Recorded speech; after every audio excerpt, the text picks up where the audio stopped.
Hello and welcome to the Ideal Spaces podcast interview series. I'm your host, Flora Loughridge, and in this episode I'm joined by architect, urban designer and educator Tapan Chakravarty, who records this episode at home in Delhi. Tapan's architecture and design work is firmly rooted in communities and what people need and want from the places where they live. He focuses in particular on traditional settlements and vernacular dwellings in rural India, where the architecture mirrors the characteristics of the local environment, climate and natural materials.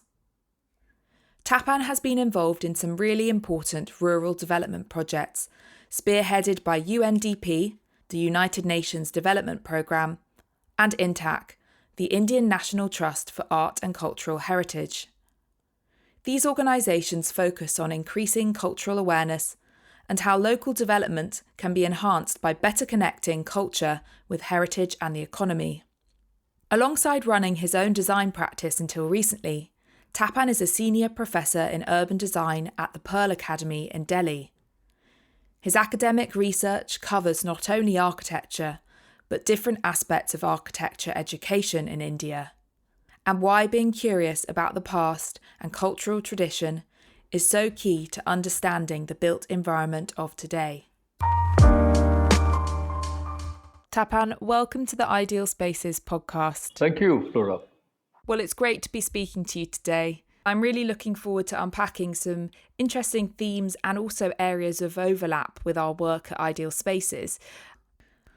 I think maybe the best place for us to start this morning would be to discuss how you first became involved in architecture and design, so both as a practicing architect and then later on as a teacher. Well, I don't think that I originally thought that I would become an architect. At our time, I think one of the things that was expected from most of us was that we would have a career-oriented education after we finish our school. And I was certainly looking at engineering. My father was an engineer. He was working in a very large factory in a place called Bhopal, which is central India. So I was looking forward to becoming an engineer. It just so happened that I managed to bump into a senior architecture student while I was still in school. And I was fascinated with the kind of work that he used to do. And a person like me, sort of, who used to dabble with some kind of drawings, etc. I used to love geometry. So then I said that, why not try it out? So I finally landed up in architecture. The college is in Delhi, School of Planning and Architecture. It's a central government college. And after that, we had to have a small training or an internship, another 6 months, so total 5.5. So after finishing my education, I started working in a kind of a three-pronged way. I was a freelancer in principle. I was partly into teaching education of architecture, and I was partly working as a consultant to some larger firms because I had done my master's in urban design, so very large city-level projects. And I was also partly on my little bit of my own practice where I would get some small house or a part of a house or maybe a small interiors. So I was at the same time into three boats. And that's how I moved and slowly grew more and more into education. And I think it was about 10 years ago that I finally decided that I'm moving into education, lock, stock and barrel. So that's what happened. Well, I think it's really brilliant actually to have that three-pronged approach, as you say, because, part of teaching students and educating them about culture, preserving heritage, you have to also be able to take them out and let them see these places and have that kind of practical level of experience as well. One of the types of architecture that you kind of specialise in is vernacular architecture. Is that something that's always interested you, or was it a one-off experience that inspired you? Yeah, I think that everything in life, I think, just sort of happens one after the other, and not everything is always designed that way. No, of course. I was more interested in kind of residential architecture of general public people, especially middle class. So I was studying my own house, or the 2 or 3 houses that I was involved in, or my family. And I was trying to sort of basically work out that how houses change. And in the process, what was happening was that I learned that we actually lived in two or three different kinds of houses. On one hand, my dad, who was working in a factory, I mean, he got a small house or a quarters, as you call them, as a part of the township of the factory, which was very minimal but had large open spaces and had a certain kind of a look and feel about it. It was not a traditional house, but it was a bit more sort of industrial, mass produced, linear. On the other hand, where I was born and brought up, it's my grandparents' house. That was a traditional old, small but traditional old courtyard kind of house. So when I started learning about these things, or slowly and gradually, there was a few things that started happening. And I was trying to sort of understand these kinds of places and the differences that was happening. And as luck would have it, the kind of job I got, there was one husband and wife couple, architects. Um, so went there, and they had got a very interesting project to do a resettlement scheme, just a resettlement scheme of an entire squatters colony. And these squatters colony, the inhabitants of them were street artists or street performers, including those famous, the snake charmers and monkey trainers and magicians, acrobats, the various kinds of things that were there. And I got the opportunity to spend about 6 months in that squatter colony trying to understand how people live at the minimal level in an unauthorized state in an urban area coming back from the villages. And as a part of that study, I also then happened to go back to their villages, into their rural villages, trying to understand what was the kind of houses that they were living in. And that was the first time, I think, that I was exposed to places outside, not only outside urban areas, but actually started understanding how they were living. And more than very often, what happens is that when we go to these rural or vernacular architecture studies, everybody is more interested to seeing the construction, the structure quality. How do they build? But what we were looking was that how do they use their spaces? Because it was absolutely clear that when we have to do the resettlement in the urban context, the construction systems will not be the same. But we would like to give them the correct spaces.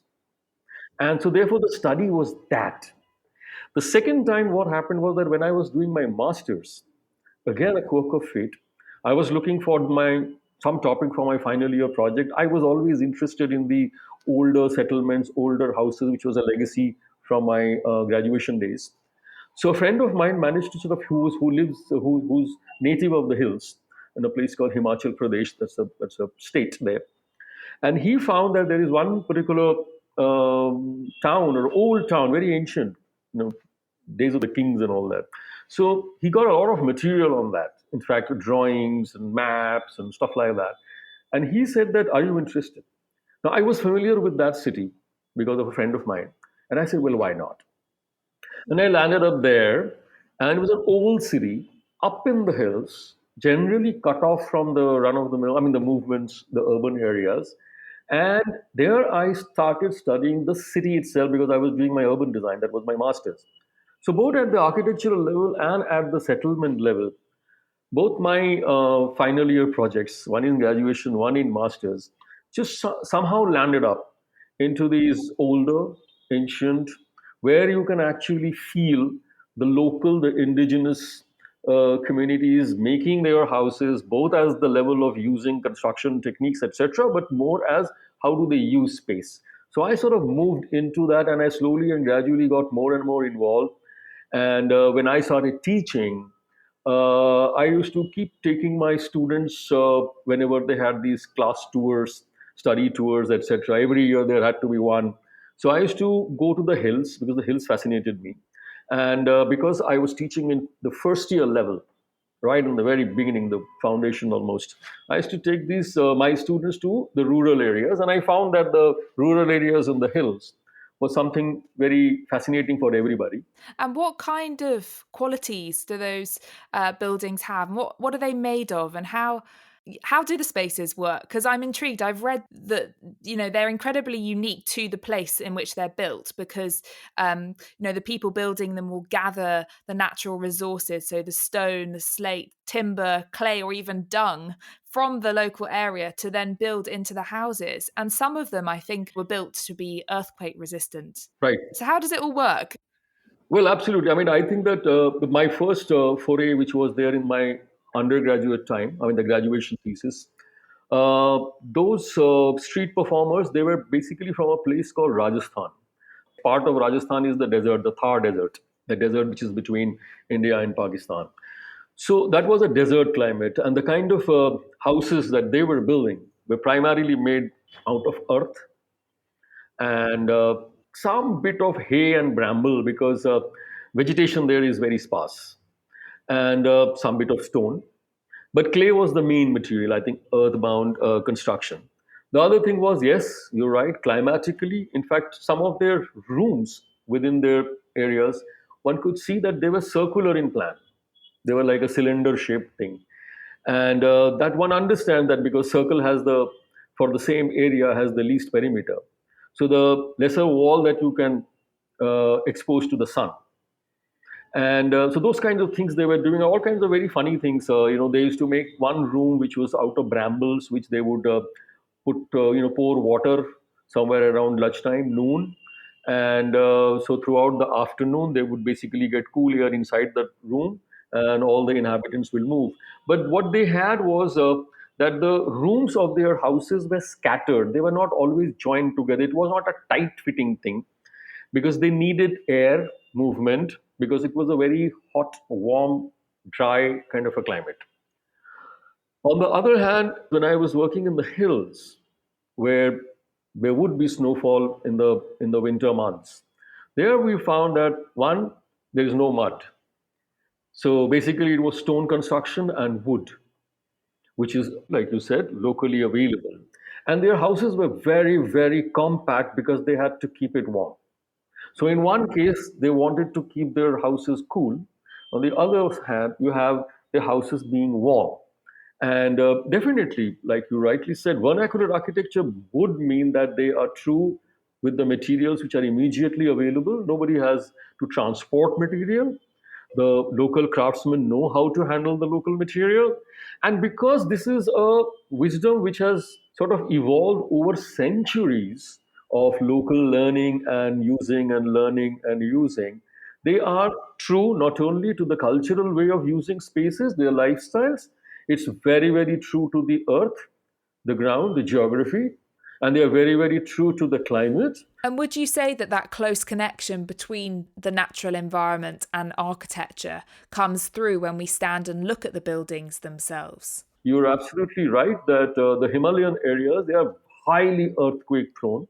I know of situations during my studies with my students later on that there was a building which was intact, vertical, very often three-story buildings, because on the ground floor they keep the animals, the middle floor they live themselves, and on the top floor they have the kitchen and the store with an attic.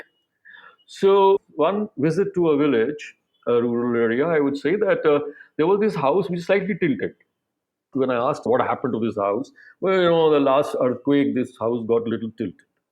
So he said, fine. Many years later, I was taking my students to that same village to do some study. So just to show off, I said, come, I'll show you that tilted. What do you think? There is only this tilted tower in Pisa. We also have a tilted house here. And all the students came, yeah, please show us. And when we went around, I had a vague idea which part, because I was not living in that village. So I had a vague idea. I went around and I couldn't find any tilted house. And when I was looking around, some local person says, what are you searching for? I said, well, I came here some 6 years ago, and there was this building or a house which was tilted. Well, you're standing right in front of it. I said, it is not tilted. Oh, 3 years ago, there was another earthquake. I said, yeah, Harsil earthquake. Well, it has become straight. But how robust, I mean, to survive an earthquake, really, I bet some modern buildings made of all this kind of prefabricated material wouldn't be able to withstand an earthquake. Well, I think that there is a very simple logic which I learned from these hill Yeah. houses. What I understood was that in today's construction, what we do is that we try to resist the earthquake shocks.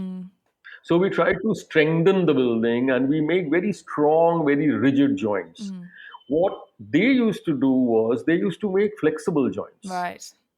So as a result, they were not fighting. They were not trying to, go against the vibration. They would say, "Please shake me.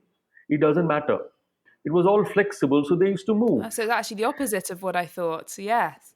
So flexible, but then, Yes. can withstand the forces because of the flexibility. It's interesting, really interesting. And, these houses, I assume, are built by the people who live in those communities.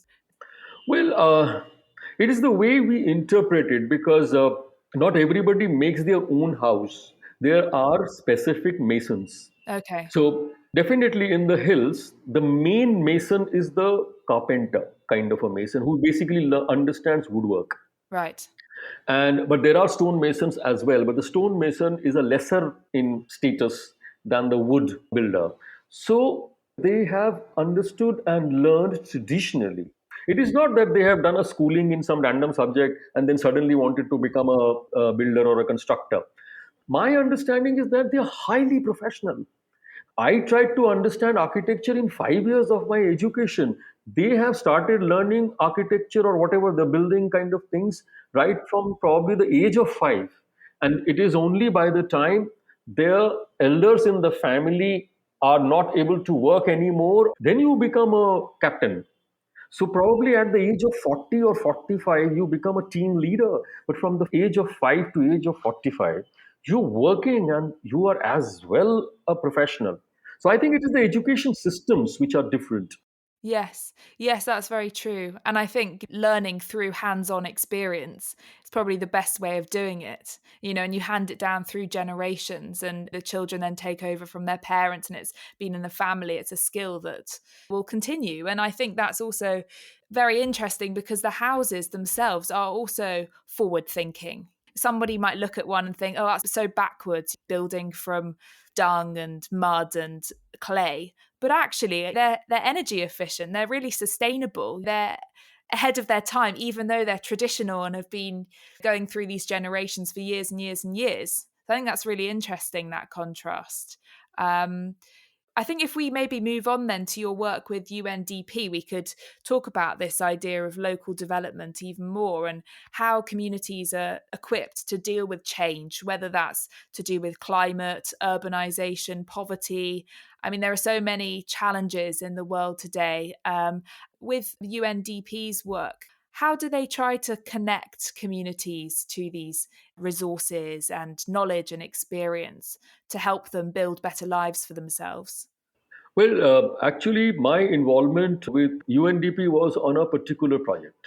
There was a time when the government of India, they had an idea that we should be able to get the rural economy connected with hospitality because India has a lot of places of importance, Mm. both for the local tourists as well as international tourists, which either are placed near rural areas or they connect the rural area in some way or the other.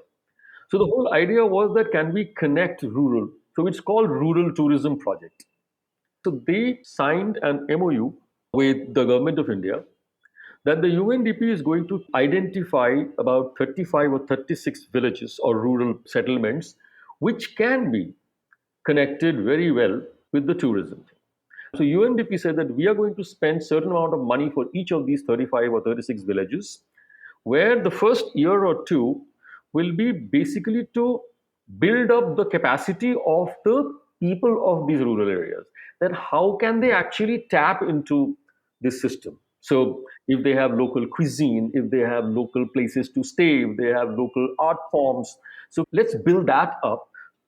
Now, as they were working with the community through NGOs, which were locally identified by UNDP after a lot of research and understanding, interviews, interactions, then they started realizing that there will be areas where some kind of a built up or building or spatial interventions are required, and then they felt that involvement of architects might be useful. So when they were doing that, they eventually managed to identify 8 people. And because by this time I was already working in the hills and I was taking my students there, we were doing some work, we were compiling data, we were giving presentations, etc. They finally found tracked me down, I would say. So when they approached, they said that in the Western Himalayas, the two states that I was basically working in, Uttarakhand and Himachal, they said, can you, those villages, and those villages came down to about 4 or 5 villages, which were primarily in the hills. One of them was at the base of the hills. And so what was happening was that I would go with the UNDP team to these villages time and again, and it was a 1.5 years of work. My job was basically to help them understand few things, help them to improve their washrooms, let's say, so that if when they one of their rooms, if they want to let out for like a homestay, in that case, will the person who will come and take that on, will that person be comfortable? Because most of them will be urbanites. So we were trying to do that. We were trying to understand how do you create a kitchenette, and but we were trying to say, don't change it, don't make it into urban style which you see in the cities. Keep your rural, the flavor. Yeah. But can we make it feel better, neater? Let's have the hygiene conditions, which was therefore helpful for the overall village as well. So Yeah. in the Yeah. process of trying to get this tourism thing, we were helping out the village. We also got funds to be used, let us say, in some solar lamps, so that at night certain streets and all that which earlier used to be in the dark can be lit up, and some kind of a garbage management. So those kinds of things we all put in. So it was a good experience, definitely. Oh, I think it's brilliant how it spirals. You know, you might start with one family and end up helping several families in the process, and then the whole village has benefited from it.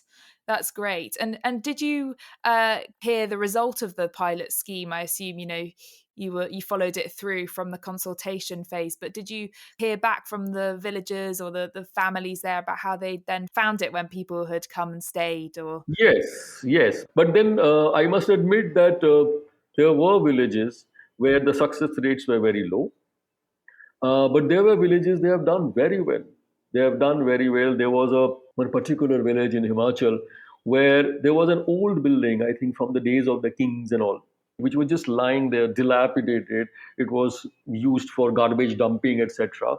It was a very circular building, and we felt that here is a very nice structure which if it can be restored, it can be used as a major center for the tourists and etc. And we create a library. They said the village needs a library. We said yes, why not?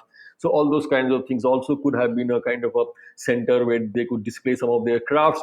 So we said done. In all the villages they said let's do it. And I tell you that the restoration work that we managed to get them to do it, but we were there continuously. Every few weeks we would go there, give them some ideas, and they would discuss what they had, and we would say, "Okay, thumbs up." And so that came out very nice.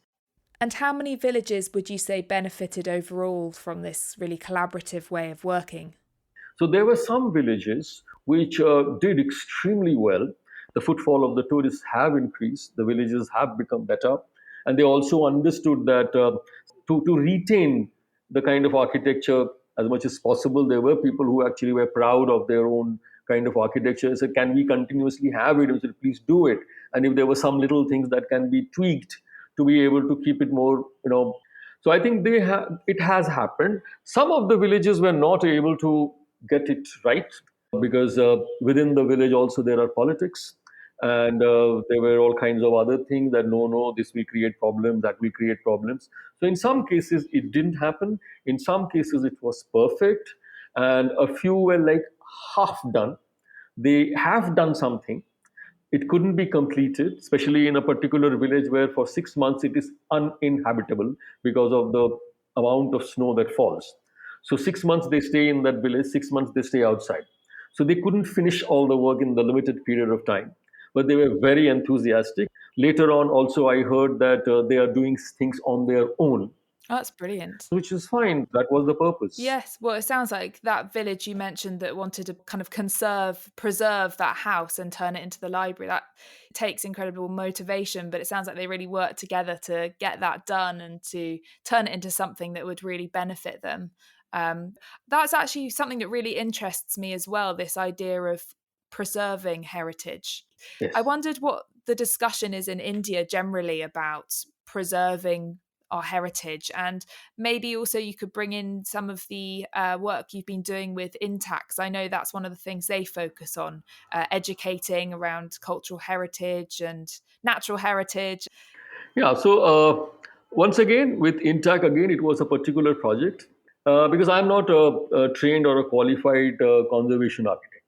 And we now have good trained conservation architects. And there is lots of possibilities that are there in our country. Our country is full of history and historical buildings, precincts, and all that. So my project was basically working in Delhi. We were trying to, again, it had a combination of tourism. We were basically trying to figure out heritage routes in Delhi. It was a major project that we were taking under a larger umbrella project, which was to be able to pitch Delhi to be a UNESCO site. But as a part of it, there was a side scheme where Intact wanted to propose, first of all, identify in Delhi certain heritage routes, and I think there were 7 or 8 routes which were identified, and then one of the routes would be detailed out as to how it will be done up. It was a very interesting team of people actually working. I was there as an urban designer. I had a friend of mine who was a conservation architect. We had product designers, we had graphic designers, and we had lighting designers, urban lighting designers.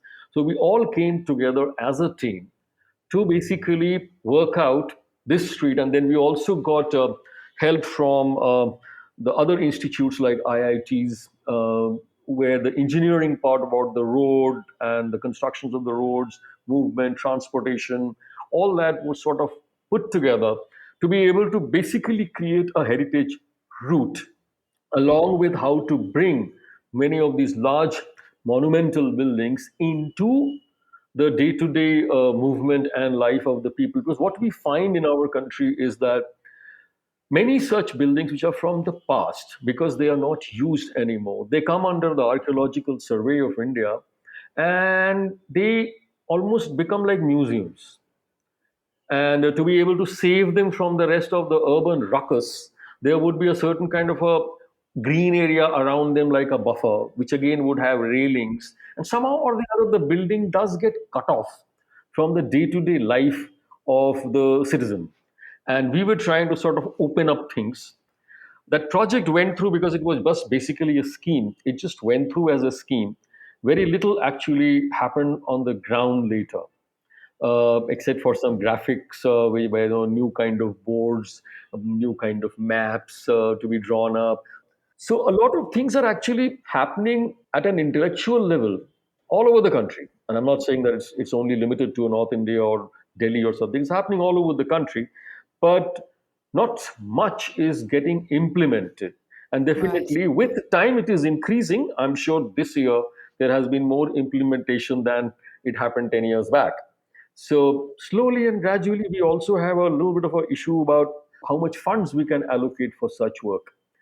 And so I think that the progress is slow on the ground, but I think intellectually the progress is definitely high, and a lot of things are happening.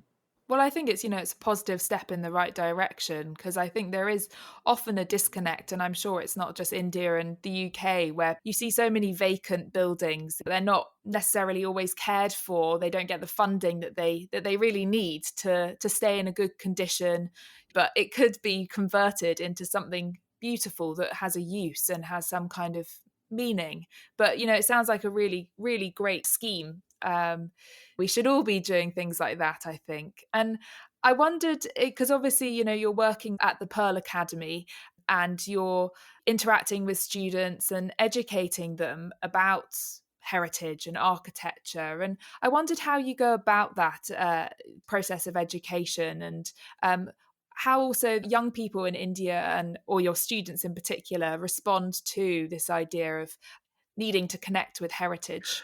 So what happens is that our school education somehow or the other does not really help people to connect with their past. Mhm. I will not say past, let's say tradition, our lineage, our heritage. just does not connect. And as more and more people actually look at a career oriented education, they're basically looking for where I'm going to get my next salary, right? Or where will I get my placement? So I think that happens, and the school doesn't really help because they try to prepare the students for that kind of a college education. But once in the college, it's now for us. Now, I guess in architecture, interior design, space design, etc., it becomes easier. So, how exactly do you, as a teacher, create that curiosity and really encourage your students to think about the past and cultural traditions? So I very often start talking from the present. So, like for example, in one of the exercises, I asked the students that okay, let's redo our own toilets. So why don't you go and sort of draw out your own toilet or washroom, whatever. Just get it, and let's discuss what. And then we said, but do you know why people take a bath under a shower? And then I would probably make a story saying that, when my grandfather's house, there was no water.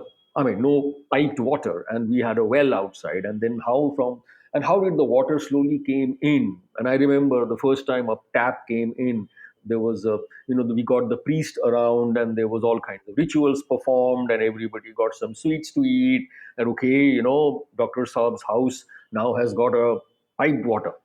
So then they start getting interested. They would go back and ask their grandparents. So what happens is that we first help them to move from their time to a known time in their parents or the grandparents. And then when the grandparents say something and I say, can you imagine what your grandparents would have thought of water? Then they start going back. And once they do that, and today with the internet at their service, then people come back with all kinds of things. I can go back and they would come back and say, in Rome, this happened. And somebody would say Egypt, that would happen. And now you bring that history. So you create that curiosity. Yes. Yeah. And I think that we have been doing that. And as far as vernacular is concerned, India is full. I mean, we are still more than 50% rural. So what happens is, as I said, that for study trips, I used to always take the students to rural areas. So in my first year, it was rural areas. In the second year, my colleagues, and we just created that kind of a structure. My colleagues would take them to a not a rural but a old traditional settlement, urban, but an old traditional settlement. So it is in third year that they will go to a modern settlement, a planned settlement. So you see the kind of evolution that happens, which I think most students have found quite intriguing. In a class of, let us say, 30 students, there would be five or six who would not be interested in this, and that's fine. And there would be five or 10 who would actually pick it up for their careers. And there would be a lot of people who will be enjoying it, learning it, may not be practicing it in their careers, but that influences whatever they practice. So I think that that connection is getting made. I may not be in a position to say every college throughout the country is able to do that, but I am seeing more and more colleges are picking that up, and there's a certain pride that is going into not just a question of preservation, because we say that look, there is no point in pickling buildings which are of no use at all. No. But you should be able to pick and choose, and conservation basically means that the process should continue or evolve, and we don't have to always just restore. No. So I think that those kinds of things we have been doing, and we try to do as much as possible. I think it's working. I mean, I have had a reasonably happy experience. Yeah, and I think that's great actually, this idea of preservation not just being a matter of restoring a building, but actually the mindset that gets preserved and the processes that get carried through generations. Because I think, at the moment, cities are really transforming into these engines of growth, you could say, with new technology and new ways of doing things. So I think it's really great that you're able to take that through and that students aren't just shown, well, this is how we do it now, but they can incorporate those more traditional methods that evidently play such a big role in Indian history and culture. So I really do admire that approach, and I think it's great to look back as well as forward. So I also may say that there is an advantage that we have in our country, that we still have craftsmen who are able to do these things. Right. Even I, in my own small little practice, have been able to get craftsmen to do certain kinds of, let's say, a kind of flooring that was probably very, very popular 100 years ago or 150 years ago in many houses. But today, no, nobody wants to do that. Like you said, modern techniques. But there are people who were interested and say, can you get somebody who can do that? And we immediately, sort of with our network, we catch hold of one mason or a craftsman, and he will be able to produce that. So that it is not just on paper, it's just not in theory. We are in a position to get those crafts happening, which I think many other countries, I'm not saying all countries, but many countries have probably lost out. We have them, and not one or two, we have them in huge numbers. So it's possible to get that, and people are started to getting to enjoy those, those products of those crafts in flooring, in the way you handle wood, in the way you even get some old ceramic tiles made, or so I think people are getting and enjoying that. Yes. I think so, especially when you're not exposed to those things every day, and you don't really necessarily know about it until you dig a little bit deeper or, you meet someone who's an expert or who's been doing it for years and years and you can learn from them. I think that's really important as well and great to hear that there are so many of those craftspeople still working and practicing in India, because I think here, well, I'm not an expert, but I have the feeling that it's all now shifting towards a kind of modern, the quickest, the most cost efficient way of working. And I think some of those old school people who do carpentry and really kind of learning how to do woodwork and things properly, maybe that's not such a big thing anymore. I don't know. But I think it's really interesting and a great way to end our episode today. So thank you for joining me. It's been a real pleasure to speak to you, and it's great to hear as well about your research and your projects and teaching.